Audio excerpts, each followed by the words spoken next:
நான் முதல்ல ஒரு கிராமத்திலிருந்து இங்கே வரேன். முதல் ஒரு படத்துக்கு இசையமைக்கிறேன். அந்த படம் பேக்ரவுண்ட் ஸ்கோருக்காக வருது.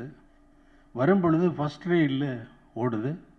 ஃபஸ்ட் ரீலில் வந்து கதாநாயகியை அறிமுகப்படுத்துகிறாங்க.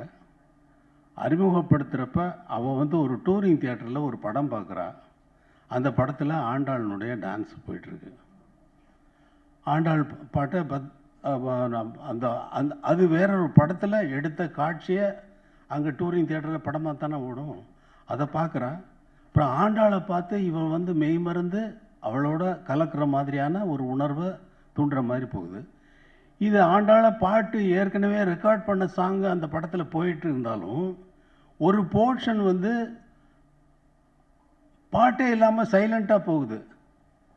அதுக்கு நான் மியூசிக் போடணும். அப்போ ஏடா சைலண்ட்டாக போகுது, இதில் என்னது பண்ணுறது அப்படின்னு பார்த்து தேடி பிடிச்சி போட்டு நாம் ஃபஸ்ட் ரீல்லையே போட்டது சிற்றஞ்சிறுகாலே வந்துன்னை சேவித்து பொற்றாமரையடிய போற்றும் பொருள்களாய் பெற்றம் மெய்த்துண்ணும் குலத்தில் பிறந்து நீக்கு உற்ற ஏவல் எங்களை கொள்ளாமல் போகாது. உனக்கு நாங்கள் பணி செஞ்சது இல்லையா, அந்த ஏவல் வந்து எங்களை காக்காமல் போகாது என்ற அர்த்தத்தை அடங்கிய அந்த பாடலுக்கு நான் இசையமைத்து அது பாட வைத்து படத்துக்கு சிங் பண்ணி ஒவ்வொரு ஷாட்டுக்கும் மேட்ச் ஆகிற மாதிரி பண்ணணும்.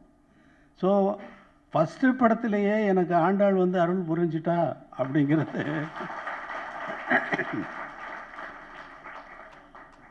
ஆனால் அவ்வளவு 30 பாடலும் ஒவ்வொரு நாளைக்கும் ஒவ்வொரு பாடல் போயிட்டே இருக்குது. இன்றைக்கி 20வது பாடல் பாடினீங்களா? 33வது பாடல் 20 அது இப்போ பாடினாங்க.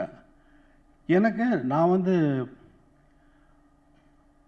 வந்து சிவபக்தன். ஆனால் இதுக்கெல்லாம் எதிரி இல்லை. நான் எங்கள் அப்பா வந்து ராமசாமி,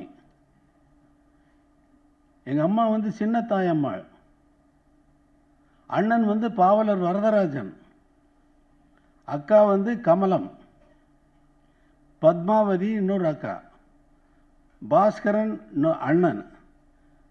எனக்கு வந்து எங்கள் அப்பா வச்ச பேர் வந்து ஞான தேசிகன்.